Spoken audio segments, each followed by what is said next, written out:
আসসালামু আলাইকুম। আমি তনুজার রান্নাঘরে আপনাদের আরও একবার স্বাগত জানাই।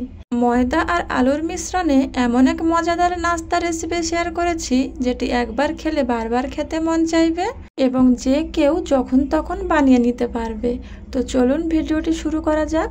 প্রথমে একটা বলে 1 কাপ ময়দা নিয়েছি, ওর মধ্যে অল্প লবণ ও 2 টেবিল চামচ সাদা তেল দিয়ে ভালো করে হাত দিয়ে মাখিয়ে নিতে হবে।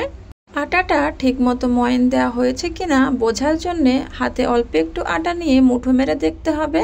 যদি দেখেন এইভাবে দলা পেকে যাচ্ছে তাহলে বুঝবেন আটাটা ময়ান দেওয়া হয়ে গেছে। এ পর্যায়ে অল্প অল্প করে রুম টেম্পারেচারের পানি দিয়ে একটা সফট ডো বানিয়ে নিতে হবে। ডোটাকে কিছুক্ষণ রেস্টে রেখে দিতে হবে। এদিকে একটা আলু সিদ্ধ করে নিয়েছিলাম, ওর মধ্যে ম্যাগির ম্যাজিক মশলা দিয়ে ভালো করে মাখিয়ে নিতে হবে। যখন দেখবেন সুন্দর করে মাখানো হয়ে গেছে তখন এটিকে সাইডে রেখে দেবেন। যে ডোটা বানিয়ে নিয়েছিলাম ওর মধ্যে থেকে ছোট ছোট লেচি কেটে নিয়েছি। একটা লেচি নিয়ে ভালো করে বড় করে একটা রুটি বানিয়ে নিতে হবে।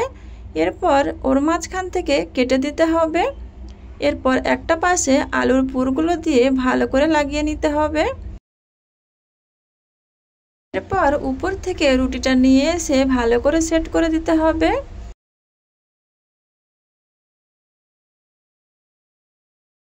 এবারে একটা নাইফের সাহায্যে পাতলা পাতলা করে কেটে নিতে হবে। সবগুলো এরকমভাবে কেটে নিতে হবে। সবগুলো কাটা হয়ে গেলে একটা একটা করে কাটা পিস নিয়ে হাতের সাহায্যে এভাবে করে মুড়ে দিতে হবে। একটু সময় নিয়ে সবগুলো এভাবে করে মুড়ে দেবেন, এতে করে নাস্তার ডিজাইনটা খুব সুন্দর হবে এবং লেয়ারগুলো ভালো বোঝা যাবে। সবগুলো আমি এভাবে করে মুড়ে নিয়েছি।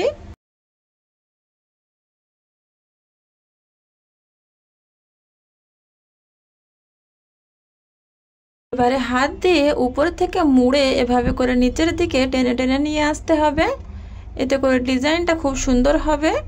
একটা প্যানে তেল গরম করতে দিয়েছিলাম, তেল গরম হয়ে গেলে মিডিয়াম টু লো আঁচে সমস্ত নাস্তাগুলো দিয়ে দিতে হবে। এরপর 3-4 মিনিট অপেক্ষা করতে হবে যতক্ষণ না একটা পাশ ঠিকঠাক মতো ভাজা হয়ে যায়। একটা পাশ ভালোভাবে ভাজা হয়ে গেলে উল্টিয়ে দেব, এতে করে নাস্তাটা ভেঙে যাওয়ার সম্ভাবনা থাকবে না।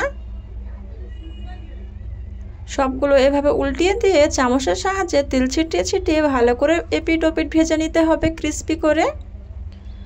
খেয়াল রাখবেন যত স্লো আছে এবং সময় ধরে ভাজবেন ততটাই নাস্তাটা ক্রিস্পি হবে। সবগুলো নাস্তা আমার সুন্দরভাবে ভাজা হয়ে গিয়েছে। একে একে সবগুলো তুলে নেব। আমার এই রেসিপি আপনাদের কাছে কেমন লেগেছে প্লিজ কমেন্ট করে জানাবেন। আর আপনারা যদি এই ভিডিওটা ইউটিউব থেকে দেখে থাকেন তাহলে চ্যানেলটিকে সাবস্ক্রাইব করে রাখবেন। আর যদি ফেসবুক থেকে দেখে থাকেন তাহলে পেজটিকে ফলো দিয়ে পাশে থাকবেন, এতে করে যখন ভিডিও আপলোড করব সবার আগে আপনার কাছে নোটিফিকেশন যাবে। ততক্ষণের জন্য সুস্থ থাকবেন, ভালো থাকবেন। আল্লাহ হাফেজ।